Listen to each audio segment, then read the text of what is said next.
तो आज हमारा छठे अध्याय का 24वां श्लोक है।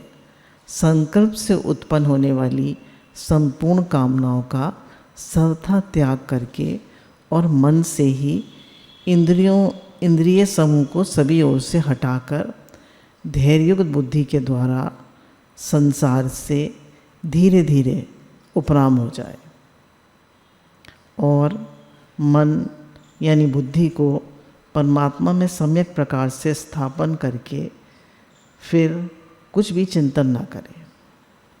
अब भगवान कह रहे हैं कि संकल्प से उत्पन्न होने वाली संपूर्ण कामनाओं का सर्वथा त्याग करके। अब इसमें भगवान ये बता रहे हैं कि जो ध्यान या जो फल कर्मयोगी को मिलता है वही फल सगुण साकार का ध्यान करने वाले को मिलता है, वही फल जो अपने स्वरूप में स्थित होता है उसको मिलता है, और वही फल ध्यान योगी को मिलता है, वही फल साकार के ध्यान करने वाले को मिलता है, और वही फल निराकार के ध्यान करने वाले को मिलता है। सभी को, कर्म योगी हो, भक्त हो, साकार का ध्यान करने वाला हो, निराकार का हो, सबको एक ही फल मिलता है, अलग अलग फल नहीं मिलते।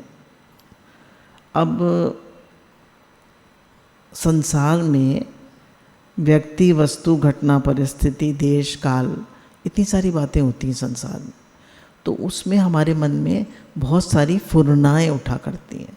फुरनाएँ मतलब थॉट, एक थॉट आया, अब उस थॉट को हमने पकड़ लिया, है ना, कि ये आदमी बुरा है, ये अच्छा है, मैं ऐसा हो, ऐसा ना हो, हमने उस थॉट को पकड़ लिया। अब वो बन गया संकल्प। फुरना क्या होता है? खाली एक थॉट आया ऐसे मन में, वो फुरना होती है। मन में आप थोड़ी देर ध्यान करने बैठिए, मन में बहुत सारे थॉट्स आते हैं। सुबह सुबह जब आप बैठते हैं तब कम आते हैं, दिन में बैठिए तो ज़्यादा आते हैं, क्योंकि सुबह का वातावरण शुद्ध होता है, उस समय सब संत महात्मा लोग ध्यान कर रहे होते हैं। तो फुरना हमारे मन में उठा करती हैं, थॉट्स आया जाया करते हैं। जैसे हम बालकनी में खड़े हो जाएं तो नीचे बहुत सारे लोग आया जाया करते हैं, पर हम किसी से हाथ मिलाने नहीं जाते, हम देखते हैं और छोड़ देते हैं। तो कह रहे हैं ऐसे ही मन में अनेक फुरनाएँ उठती हैं, उन्हें देखो और छोड़ दो, उनसे मिलोगे तो वो संकल्प बन जाएगी। जैसे कि मानिए हमारे यहाँ कोई प्रेमी है तो सूट का काम करती हैं, बहुत सारे सूट ले आए, अब कह रही आप भी ले लीजिए, माता जी आप भी ले लीजिए। तो हमने कहा नहीं, हमारे पास बहुत है, हमें नहीं चाहिए। पीछे ही पड़ गई कि एक बार तो देख लीजिए, तो आप देखिए ही मत। देखेंगे तो मन में आ जाएगा कि अच्छा है, ये इसका कलर अच्छा है, मेरे पास नहीं है, ले लो। तो क्या है, देखिए ही मत। अब उन्होंने तो बहुत कहा कि देख लीजिए देख लीजिए, पर हमारे मन में फुरना ही नहीं उठी। अब फुरना नहीं उठी तो संकल्प भी नहीं बना, संकल्प नहीं बना तो कामना भी नहीं होगी। तो पहले फुरना होती है, फिर संकल्प होता है, और संकल्प अगर मन में आ गया, भाई अब हमारा जन्मदिन आ रहा है, हमें तो नया सूट पहनना है, अब आ गए हमारे, तो कामना हो गई। अब देखा पैसा भी है, मार्केट भी जा सकते हैं, मार्केट गए और ले आए, कामना आ गई। अब ये क्या करेगी कामना, कि हमें अब ये कह रहे हैं कि अगर आपको ध्यान करना है, आपको भगवान में लगना है, तो कामना का सर्वथा त्याग कर दीजिए। ये तो मैंने आपको एक एग्जाम्पल दिया, बहुत सारी बातें होती हैं। कामना क्या है? ऐसा हो ऐसा ना हो, यही कामना है। हर एक का विषय अलग अलग होता है, किसी का खाना पीना होता है, किसी का शब्द का विषय तो सभी का होता है। कोई मुझसे बुरी तरह ना बोले, कोई मुझसे चिल्ला के ना बोले, कोई मेरा अपमान ना करे। तो बहुत सारी बातें मन में आती हैं। तो कह रहे सूक्ष्म कामना भी मन में नहीं रहनी चाहिए, कामना का बीज भी नहीं रहना चाहिए। अगर एक बीज भी कामना का रह गया तो पूरा जंगल खड़ा हो जाएगा। क्योंकि देखिए एक बीज उगा तो उसमें एक बीज से एक वृक्ष होगा। अब उस वृक्ष के कितने सारे फल लगेंगे, अब उन फल से कितने सारे बीज बनेंगे, फिर उनसे कितने पेड़ बनेंगे। तो एक कामना से पूरा जंगल बन जाता। तो इसलिए कह रहे हैं कामना के बीज को ही उखाड़ के फेंक दो, एक भी कामना नहीं होनी चाहिए मन। तो क्या शब्द स्पर्श रूप रस गंध 5 विषय हैं। इन 5 विषय से मन को सर्वथा हटा ले, सर्वथा हटा ले। ना मुझे शब्द का कोई मतलब, क्या होता है ना कि हमें जब बड़ी पोजीशन पे हम होते हैं तो हमें बहुत मान सम्मान मिलता है, फिर हमसे कोई बुरी तरह बोलता है तो हमें मतलब वो सहन नहीं होता। ये क्या होता है, आदत खराब हो जाती है। तो अगर कोई हमसे बुरी तरह बोले और हम उसको सह जाएं तो ये बहुत अच्छी स्थिति होती है। जैसे एग्जाम्पल दिया जाता है कि एक बार एक लेडी, एक बाबा जी जो थे सत्संग कर रहे थे, तो उसने उनसे बाबा जी से उनको खूब खूब बुरी तरह करा कि आपने ये किया, आपने वो किया, आप ऐसे हैं, आप ऐसे हैं। बाबा जी ने ध्यान नहीं दिया। तो उन्होंने कहा कि किसी और को कह रही हो कि मुझे नहीं कह रही। तो वो स्टेज पे चढ़ गई और उनका सर हिला हिला के कहने लगी, मैं आपको ही कह रही हूँ, आपको ही कह रही हूँ।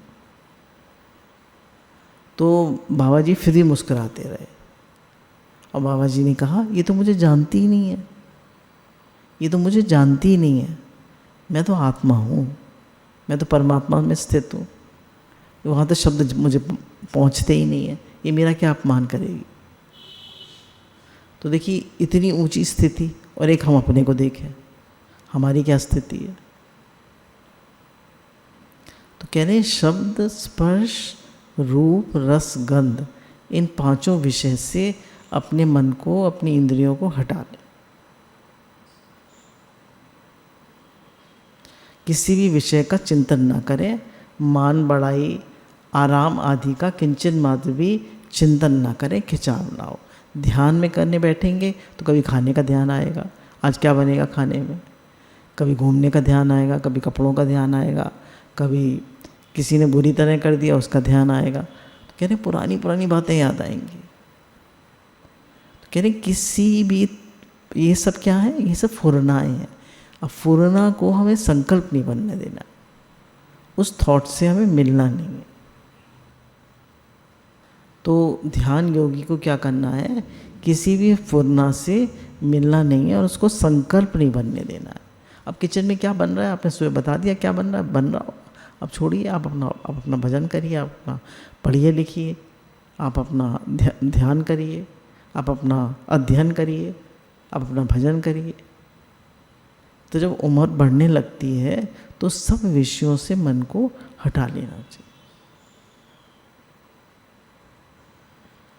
कह रहे हैं पहले फुरना होती है, फिर संकल्प होता है। स्फुरना में सत्ता, आसक्ति और आग्रह होने से संकल्प हो जाता है।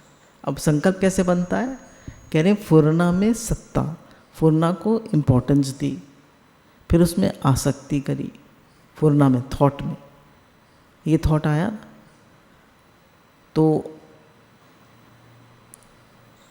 फिर उसमें आग्रह हो गया कि भाई ये तो हमें ज़रूर चाहिए, ये नहीं है तो फिर कैसे काम चलेगा। फिर उसमें आसक्ति हो गई तो वो संकल्प बन गया, और संकल्प बनते ही फिर कामना हो जाएगी। भगवान ने कहा था ना गीता में दूसरे अध्याय में, विषयों का चिंतन करने से विषयों में आसक्ति हो जाती है, आसक्ति से कामना हो जाती है, कामना पूरी नहीं होती तो क्रोध आता है, संकल्प से फिर कामना उत्पन्न होती है। और अब कह रहे हैं स्फुरना जो है दर्पण कांच की तरह है।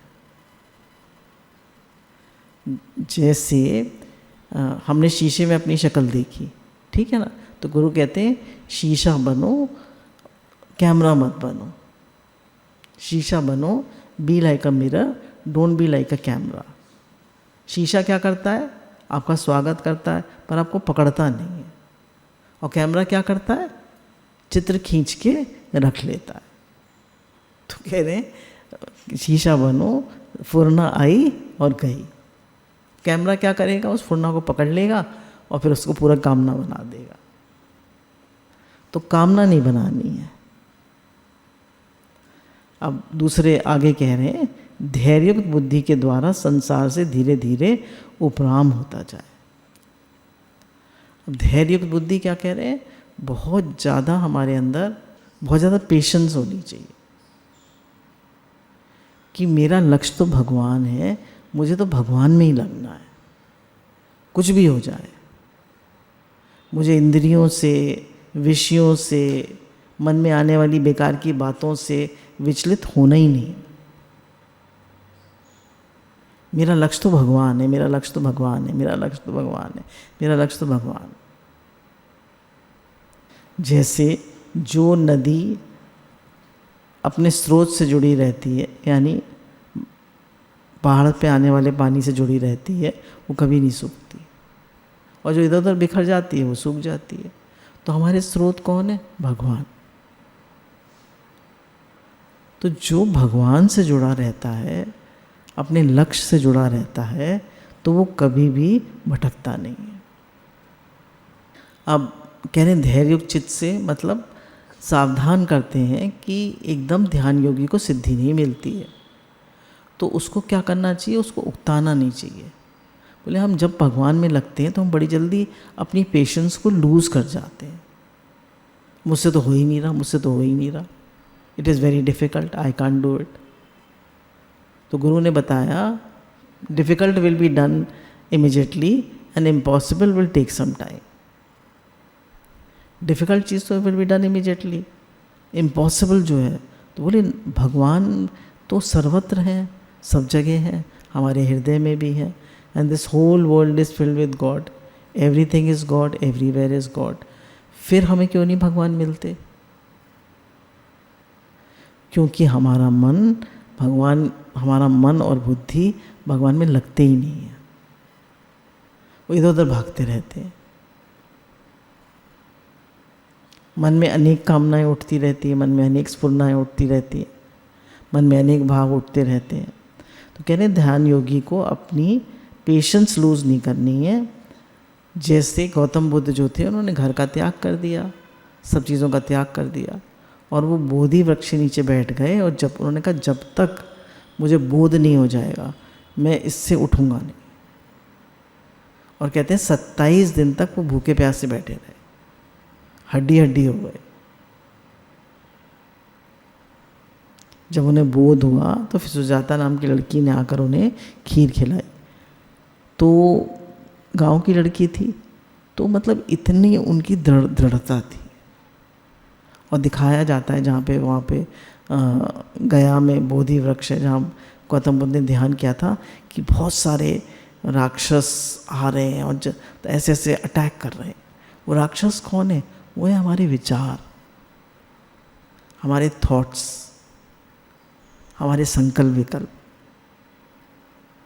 तो जब गौतम बुद्ध 27 दिन बैठे होंगे तो कितने कितने थॉट्स आए होंगे, पर वो धीरे धीरे धीरे धीरे किसी भी थॉट से मिले नहीं, तो धीरे धीरे धीरे सब थॉट्स नलिफाई हो गए, खत्म हो गए, केवल परमात्मा रह गए।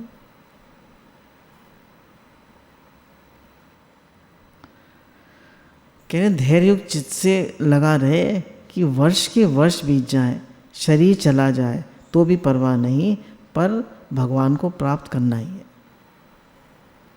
कह रहे शरीर भी चला जाए फिर भी एक जन्म नहीं अनेकों जन्म लग जाए। बोले शीश दिए हरि मिले तो गल है आसान, एक शीश दिए हरि मिले तो गल है आसान, और 1000 शीश दे हरि मिले तो भी सस्ता जा। 1000 बार हमें अपने मैं को, अपने ईगो को गंवाना पड़े तो भी गंवाओ। परमात्मा प्राप्ति की को राह को छोड़ना नहीं है, लगे ही रहना है, लगे ही रहना है, लगे ही रहना। कारण से इससे बढ़कर दूसरा ऐसा कोई काम है नहीं, इसलिए इसको समाप्त करके आगे क्या काम करना है। बोले भगवान से बढ़ के तो कोई काम है ही नहीं, तो इसको पूरा करके फिर क्या करना है? फिर तो कुछ भी नहीं करना, तो यही काम करना है, यही मनुष्य जन्म का लक्ष्य है। यदि इससे भी बढ़कर कोई काम है तो इसको छोड़ो और उस काम को अभी करो। इस प्रकार बुद्धि को वश में कर ले, अर्थात बुद्धि में मान, बड़ाई, आराम आदि को लेकर जो संसार का महत्व पड़ा है उस महत्व को हटा दे। हमारे मन में जो मान, बड़ाई और आराम सुख भोग और संग्रह का महत्व पढ़ा है उसको हटा दे। धीरे धीरे, शनैः शनैः, शनैः शनैः मतलब धीरे धीरे, पेशेंस के साथ लगे रहें। तात्पर्य है कि बोले उपराम होने में जल्दबाजी ना करे, किंतु धीरे धीरे उपेक्षा करते करते विषयों से उदासीन हो जाए। कहने जल्दबाजी ना करे, एकदम जल्दी ना करे। भाई हर जीव जन्मों जन्मों से हमारी आसक्तियाँ चली जा रही हैं। किसी खाने में होती है, किसी का रूप के विषय में होती है, किसी की पहनने में होती है, किसी की सुख आराम में होती है। तो हर एक की अलग अलग होती है। तो कहते हैं धीरे धीरे विषयों से उदासीन होता जाए और उदासीन होने पे उनसे बिल्कुल उपराम हो जाए, बिल्कुल मन को हटा ले। अब कह तात्पर्य ये है कि संकल्प के साथ ना राग करे ना द्वेष करे। मन में फुर्ना उठेगी, संकल्प भी हो सकता है, पर ना उससे राग करे ना द्वेष करे, उससे मिले नहीं। राग करेगा तो भी संकल्प कामना बन जाएगी, और द्वेष करेगा तो भी ये अच्छे नहीं है, ये बुरे हैं, ये ऐसे करते हैं, ये ऐसे करते हैं, तो भी आपके मन में बहुत थॉट्स चलेंगे। और ये बहुत अच्छे हैं, ये मेरे ऐसे करें, ये ऐसे करें, तो भी मन में थॉट्स चलेंगे। तो कह रहे ना किसी विचार से मिले ही नहीं, देखे और छोड़ दे, देखे और छोड़ दे, देखे और छोड़ दे।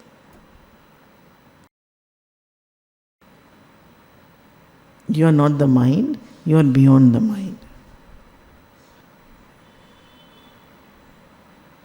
रमन महर्षि ने भी कहा, और कौन से एक संत थे, उन्होंने कहा कि you are not the mind, you are beyond the mind. हम मन से परे हैं, हम मन को देखने वाले हैं, हम मन नहीं है।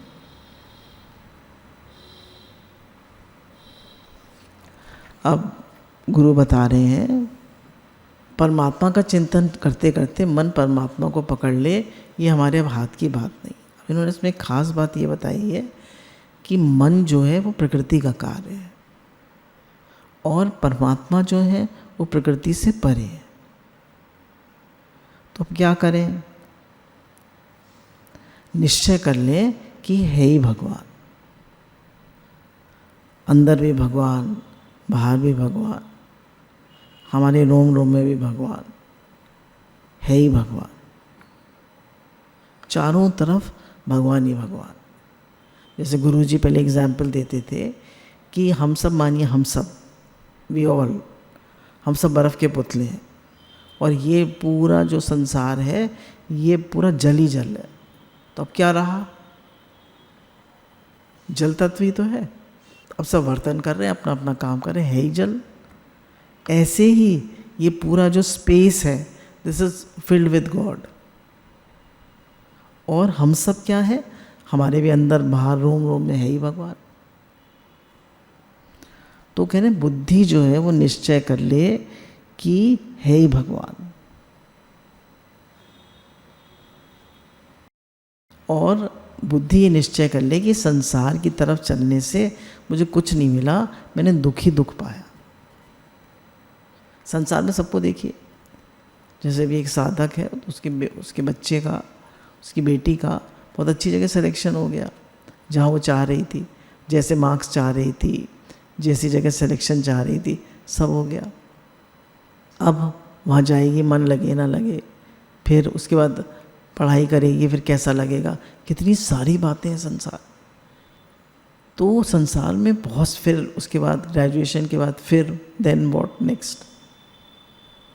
तो सक्सेस में तो, दुनिया के सक्सेस में तो बहुत सारी बातें हैं, पर भगवान की तरफ आप चलते हैं तो आपका माइंड फोकस होता जाता है, और संसार में आपका इट इज़ अ कन्वर्जेंट है वहाँ माइंड, और यहाँ पर डाइवर्जेंट है।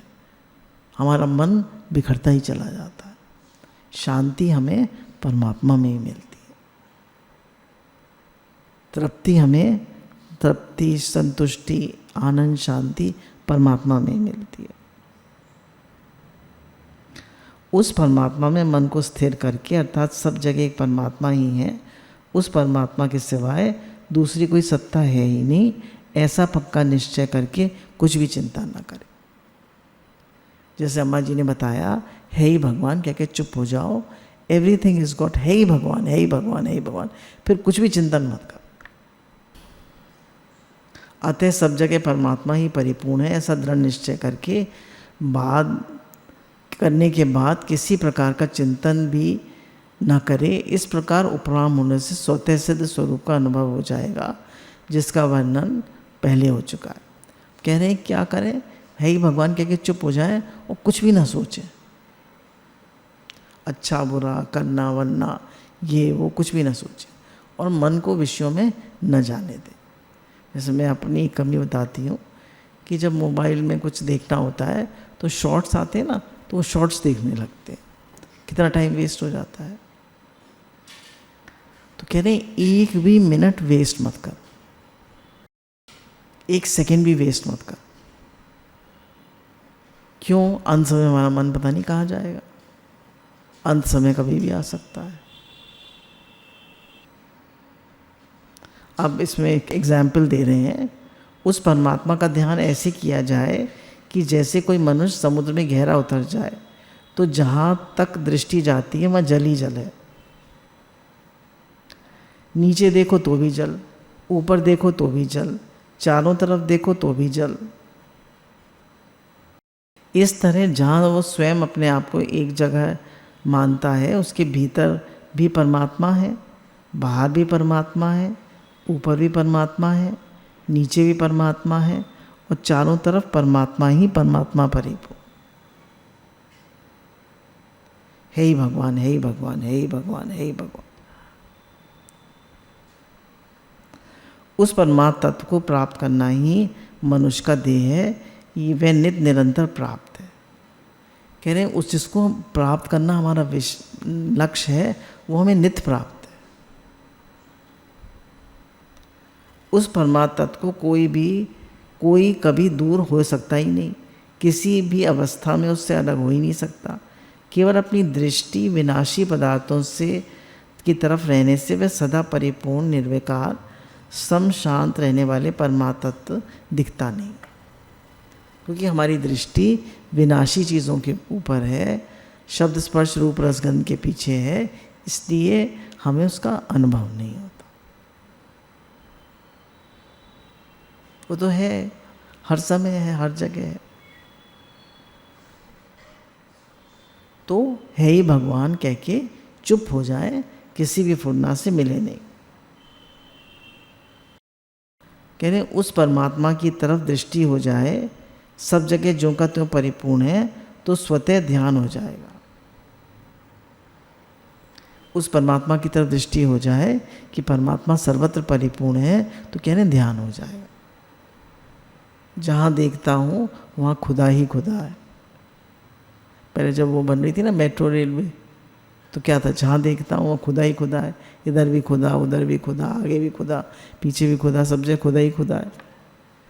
मतलब कहने का मतलब सब जगह खोद के डाल दिया था उन्होंने। तो ऐसे ही इधर भी भगवान है, इधर भी भगवान है, सब जगह भगवान ही भगवान है। कह रहे ऐसा अपना भाव बना लो। जैसे अम्मा जी कहते थे, मैं ऑटो में चलती थी जब पुणे में थी गीता भगवान के पास, और कहीं भी जाते थे तो उनका भाव बना रहता था, है ही भगवान, है ही भगवान, है ही भगवान, है ही भगवान, है ही भगवान, है ही भगवान। तो कह रहे हैं ऐसा निश्चय कर लो कि है ही भगवान, और फिर कुछ भी मत सोचो, और कोई फुरना आए, कोई थॉट आए, कोई संकल्प आए, उससे मिलो मत। फुरना आएगी फिर संकल्प बनेगा, संकल्प बनेगा फिर कामना बनेगी, कामना बनेगी फिर एक कामना से अनेक कामनाएं होंगी। जैसे हम सब पृथ्वी पर रहते हैं, हमारे बाहर भीतर आकाश ही आकाश तत्व है, तो कह रहे हैं इसी प्रकार हमारे सब है, परमात्मा ही परमात्मा है। वो शक्ति है, वो शक्ति है, एनर्जी है। तो everything is energy. Energy when compressed becomes matter. इसलिए गीता ने कहा शनै शनै, अर्थात जिस बुद्धि में धीरज है, ऐसी बुद्धि के द्वारा धीरे धीरे उपराम हो जाए। संसार की कोई भी बात मन में आए तो उससे उपराम हो जाए। साधक की भूल ये होती है कि जिस समय परमात्मा का ध्यान करने बैठता है उस समय सांसारिक वस्तु की याद आने पर उसका विरोध करने लगता है। कह रहे कोई बात संसार की याद आ जाए तो उसका विरोध मत करो, उसे मिलो ही मत। देखो अच्छा मेरे मन में ये बात क्यों आ गई, अच्छा ले अब ये थॉट आ गया। तो कह रहे हैं किसी भी थॉट को का विरोध भी मत करो, उससे अच्छा भी मत कहो, बुरा भी मत कहो, देखो और छोड़ दो।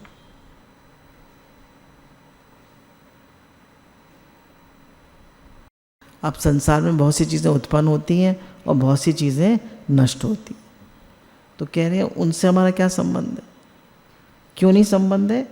ऐसे ही मन में संकल्प विकल्प आ जाए, संसार का चिंतन हो जाए तो उससे हमारा कोई संबंध नहीं।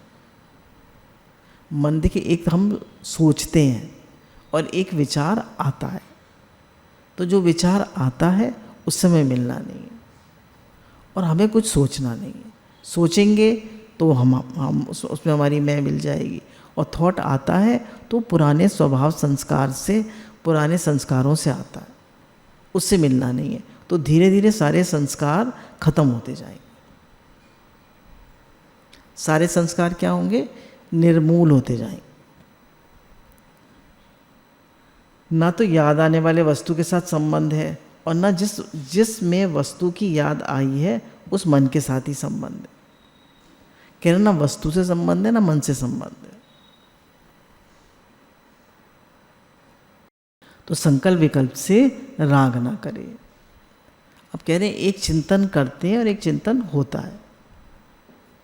तो चिंतन करना नहीं है, तो चिंतन हो रहा है उसमें तटस्थ रहे, उससे मिले। जैसे बताया भाई इतने सारे लोग आ रहे हैं जा रहे हैं, बालकनी में खड़े, हमें किसी से मिलना ही नहीं है, हम जाके थोड़ा हैंड शेक करते हैं। ऐसे ही मन में बहुत सारे विचार आते हैं जाते हैं, किसी से नहीं मिलना। कह रहे साधक क्या गलती करता है कि जब संसार का चिंतन आता है तो क्या उससे द्वेष करने लगता है। अच्छा देखो मेरे मन में पकौड़े मुझे याद आ रहे हैं, बारिश हो रही है तो, आज मुझे चाय याद आ रही है, अच्छा मुझे कपड़े याद आ रहे हैं, तो उसको वो क्या करता है, उनको हटाने लगता है। उसने मेरा अपमान किया था वो याद आ रहा है, उसको हटाने लगता है, उसे द्वेष करने लगता है। मेरे मन में ये, मैं ध्यान करने बैठा हूँ, ये सब क्यों आ रहा। तो कह रहे हैं फुरनाएँ तो उठेंगी, उनसे मिलो मत, देखो और छोड़ दो। तो क्या होगा वो, और निरंतर ध्यान करते रहो बार, और या नाम जप करते रहो।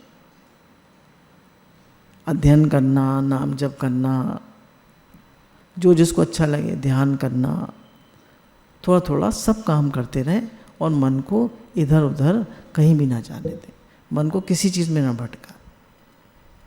अब कह रहे हैं जैसे बर्फ़ का डेला हम पानी में डाल दें तो क्या है, बर्फ़ जल, जल तत्व ही जल तत्व है। ऐसे ही इस संसार में जल ही जल है। बोले सागर में लहरें उठती हैं, उठती हैं और लय हो जाती हैं, उठती हैं और लय हो जाती हैं, जल तत्व ही रहता है।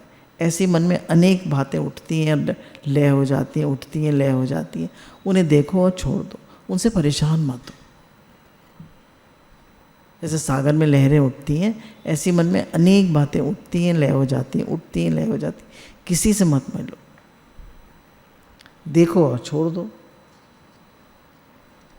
अब कह रहे वृत्तियाँ जो हैं वो तो आने जाने वाली हैं और परमात्मा सदा रहने वाले हैं। वृत्तियाँ तो आने जाने वाली हैं, आज कोई थॉट आया, कल कोई थॉट आया।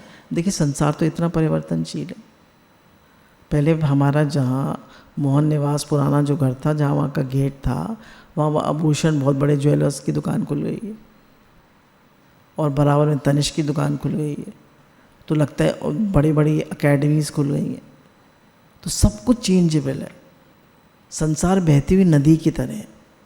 हमारा मन भी ऐसे ही है, थॉट पे थॉट, संकल्प विकल्प पे संकल्प विकल्प लाता ही रहता है। तो अब जो लोग अभ्यास करते हैं तो उनका मन फोकस होता जाता है। नाम जप क्यों कहा, बोला नाम जप सबसे आसान है। ध्यान आप हर जगह नहीं कर सकते, पर नाम जप आप हर समय कर सकते। जैसे हम गाड़ी में बैठे हैं, अब रेड लाइट हो गई, जैसे ही हम आए ऐसे ही रेड लाइट हो गई, अब लो ले अब बैठे रहो, अरे अब कोई बात नहीं, अब नाम जप करते रहो। हम लोग बद्रीनाथ केदारनाथ गए थे तो वहाँ पे अक्सर जाम लग जाता था, लैंडस्लाइड्स हो जाते थे, तो एक एक दो दो दिन लोगों को रुकना पड़ता है। तो क्या करें भाई, ऐसे समय में इंसान क्या करेगा? तो क्या करे? जब भजन करे, जप करे। ध्यान करना हर जगह थोड़ा मुश्किल होता है, पर गुरु कहते हैं 2-2 मिनट का ध्यान करो, और सुबह उठकर तो कम से कम 10 मिनट 20 मिनट का ध्यान करिए, और हर समय जप करिए। हाथ काम मुख राम, हृदय साझी प्रीत, दरिया गृहस्थी की यही उत्तम रीत। हर समय भजन करिए, हर समय। आपका माइंड फोकस होता जाएगा। जब व्यवहार वाली वस्तुओं को आदर देते हैं, महत्व देते हैं, तब विक्षेप होता है। एकांत में बैठे हैं और कोई बात याद आ जाती है तो विक्षेप हो जाता है। कह रहे हैं व्यवहार में किसी बात को आदर देते हैं तो विक्षेप होता है। किसी चीज़ को आदर मत दीजिए। एकांत में बैठते हैं, कोई बात मन में आ जाती है तो विक्षेप होता है। तो कह रहे हैं उसको सत्ता दे देते हैं, महत्ता दे देते हैं, इससे किसी चीज़ को महत्ता मत दीजिए। किसी ने कुछ कह दिया, ध्यान मत दो। जैसे मुझे ये दृष्टांत बहुत अच्छा लगता है कि एक बार एक कुत्ते को एक गांव से दूसरे गांव जाना था। अब जब वो रास्ते में चला, एक गांव से दूसरे गांव में पहुंचा, मतलब बीच में कई गांव पड़े, तो उस गांव के कुत्ते भौंकने लगे। वो अपनी दुम दबा के निकल गया। फिर दूसरे गांव में पहुंचा, फिर उस गांव के कुत्ते भौंकने लगे, फिर वो दुम दबा के निकल गया, कू करता हुआ, और धीरे धीरे अपने लक्ष्य तक पहुंच गया। और एक दूसरा कुत्ता था, उसको भी उस गांव तक जाना था, वो हर बार भौंकता रहा, तो उसको सब कुत्तों ने काट लिया और वो लहू होकर वहीं मर गया। अब हम क्या करें? दुनिया में हम आए हैं, कोई कुछ कहेगा, कोई कुछ कहेगा, कभी कोई बात होगी, कभी कोई बात होगी, कभी कोई फुन्ना उठेगी, कभी कोई फुन्ना उठेगी। कह रहे हैं आप सबको देखते जाइए और छोड़ते जाइए। मेरा लक्ष्य तो भगवान है। अगर कोई अच्छी फुन्ना उठती है तो ठीक है, आप सेवा, जैसे गुरु कहते हैं सबसे बेस्ट है आप नाम जप करें, भजन करें। उससे सेकंड आता है सेवा करें। अब हर समय तो नहीं आप कर सकते, सेवा करें। अब मानिए सेवा का संकल्प आता है, जैसे 10 संकल्प आया है कि वृक्ष लगाओ, तो बहुत सारे पेड़ खरीद लाए। अब क्या है, सबको बांट देंगे, आप लगाओ। तो अब क्या है, इस पर हमारा कोई इन्वॉल्वमेंट नहीं, हमने तो रख दिए ला के। संकल्प आया और फुन्ना आई, फिर संकल्प बना, इसमें कोई कामना नहीं है। अच्छा संकल्प है, सेवा है। सबको आम का सीज़न है, आम खिलाइए अपने सेवाधारियों को, सबको आम खिलाइए, अच्छा संकल्प है। तो अपने लिए जो हम संकल्प करते हैं कि मुझे ये चाहिए, ऐसा हो ऐसा ना हो, वो बांधने वाला होता है।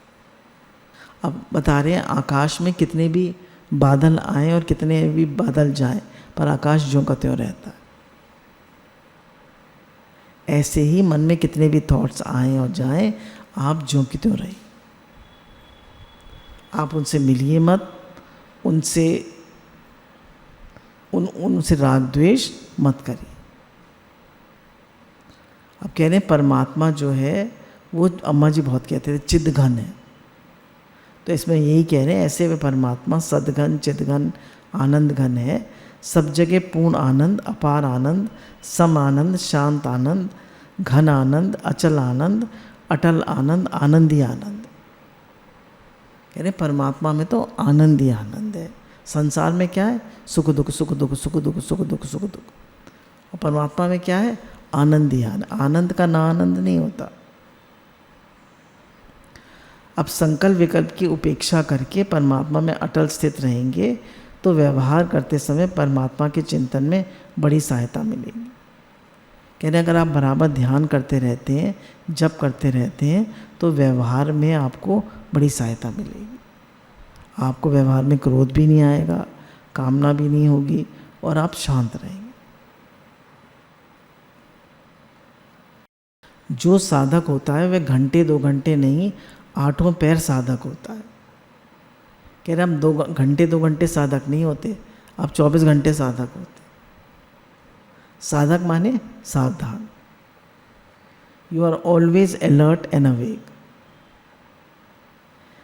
जैसे ब्राह्मण होता है तो 24 घंटे ब्राह्मण होता है, ये तो ना अभी ब्राह्मण नहीं है।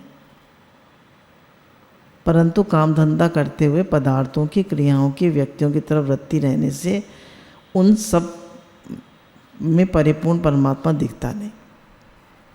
तो गुरु कहते हैं जब हम लोगों के कर्म और स्वभाव दिखने लगते हैं तो हमें भगवान नहीं दिखते, हम भूल जाते हैं कि है ही भगवान।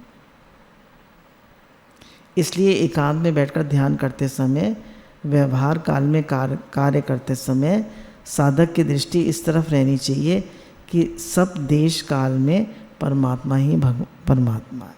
ध्यान में अकेले बैठे या व्यवहार में हो, उसकी दृष्टि क्या रहनी चाहिए? है ही भगवान। उसका निश्चय क्या रहना चाहिए? है ही भगवान।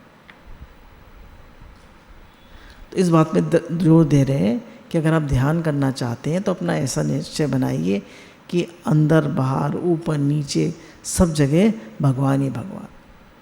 कोई भी फुन्ना उठे तो उससे मिलिए मत, उससे राग द्वेष मत करिए, उसको देखिए और छोड़ दीजिए। फुन्ना को संकल्प मत बनने दीजिए और संकल्प को कामना मत बनने दीजिए।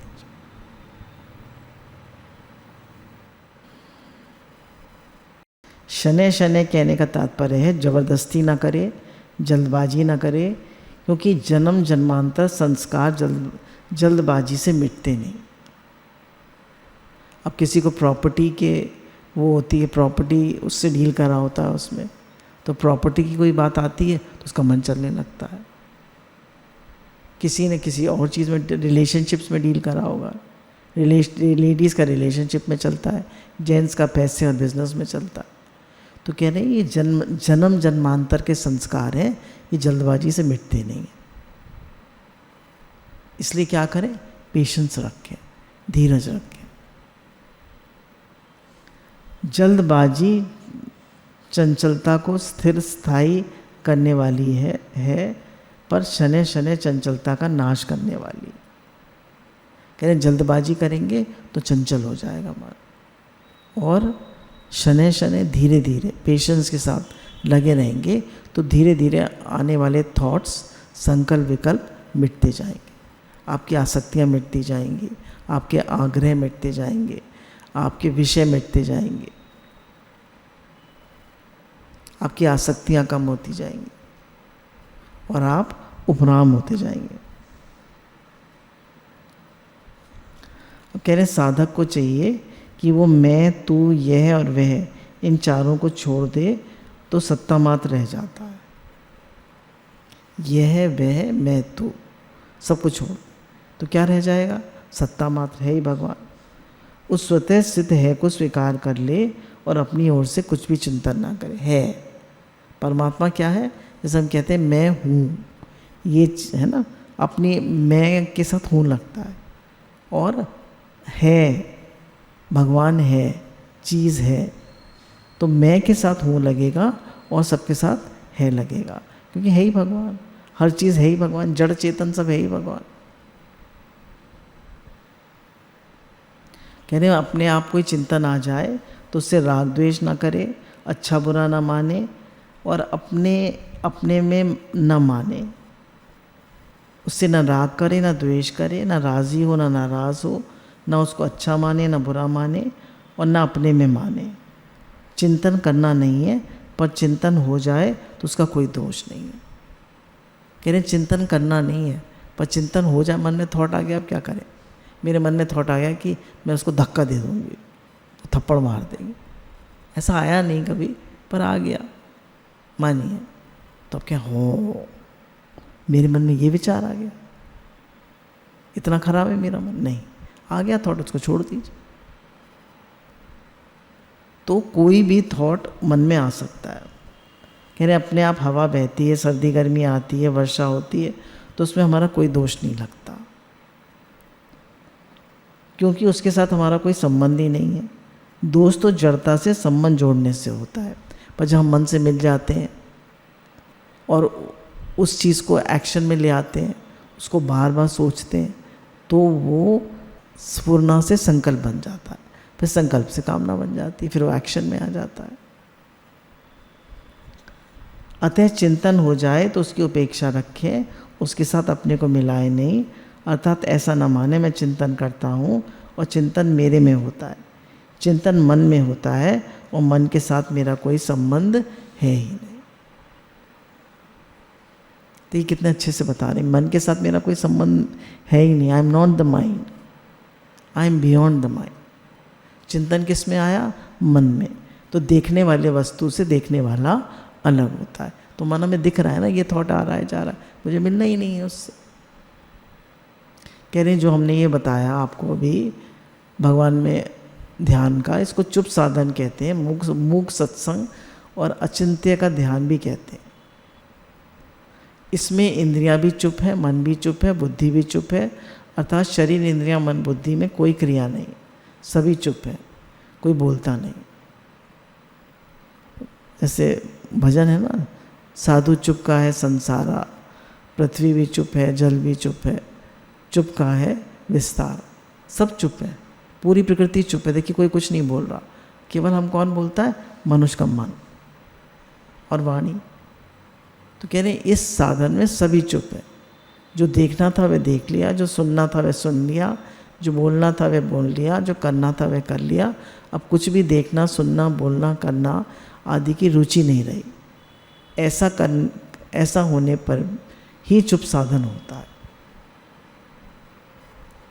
कह रहे हैं ना कुछ जानना है, ना कुछ करना है, ना कुछ पाना है, तभी चुप साधन होता है। ये चुप साधन समाधि से भी ऊंचा है, क्योंकि इसमें बुद्धि और अहम से संबंध विच्छेद है। समाधि से तो उठते हैं, लय और विक्षेप होता है, पर चुप साधन में कोई दोष नहीं रहते, चुप साधन वृत्ति रहते। तो क्या करें? है ही भगवान कह के चुप हो जाए। मन बार बार वही चीज़ रिपीट कर रहे हैं, मन में संकल्प विकल्प आए, उनसे मिले नहीं, उनको देखें और छोड़ दें। जैसे कहा कि भाई मुझे कहीं घुमाने ले जाओ, मुझे कहीं हिल स्टेशन पे ले जाओ, मुझे कहीं घुमा के लाओ। लेडीज़ पीछे पड़ जाती हैं हस्बैंड के, कहीं घुमा के लाओ, कहीं घुमा के लाओ, मुझे कुछ दिला के लाओ, मुझे कहीं रेस्टोरेंट में ले जाओ। कितनी सारी बातें हैं दुनिया में। अब मोबाइल और आ गया है दुनिया भर के विक्षेप पैदा करने के लिए। तो कह रहे हैं जो हम देखते हैं और जो हम सुनते हैं, जो हम पढ़ते हैं, जो हम लिखते हैं, वही थॉट्स मन में आते हैं। तो इसलिए देखिए आप क्या सुनते हैं, आप क्या देखते हैं, आप क्या पढ़ते हैं, आप कैसे लोगों में उठते बैठते हैं, आपकी कंपनी कैसी है। तो साधकों के साथ उठिए बैठिए, किसी से ज़्यादा बात मत करिए, केवल अपना लक्ष्य बार बार कहिए मेरा लक्ष्य तो भगवान। और ज़्यादा से ज़्यादा नाम जप करते रहिए और लोगों से ज़्यादा बात करिए। जब कोई काम करे तो हाथ काम मुख राम, हाथ काम मुख राम। हमारा मन भगवान में लगे, हमें भगवान अच्छे लगे, मीठे लगे, प्यारे लगे, भगवान से हमारा प्रेम हो जाए, भगवान से हमारा अपनापन हो। जिस वस्तु में अपनापन होता है वो बहुत अच्छी लगती है, प्यारी लगती है, मीठी लगती है, उसी में बार बार ध्यान जाता है। ऐसे भगवान ने हमारा ध्यान जाए। हे नाथ आपको भूलो नहीं, हे नाथ मैं आपका हूँ, आप मेरे। गुरु भगवान के अनंत अनंत शुक्राना।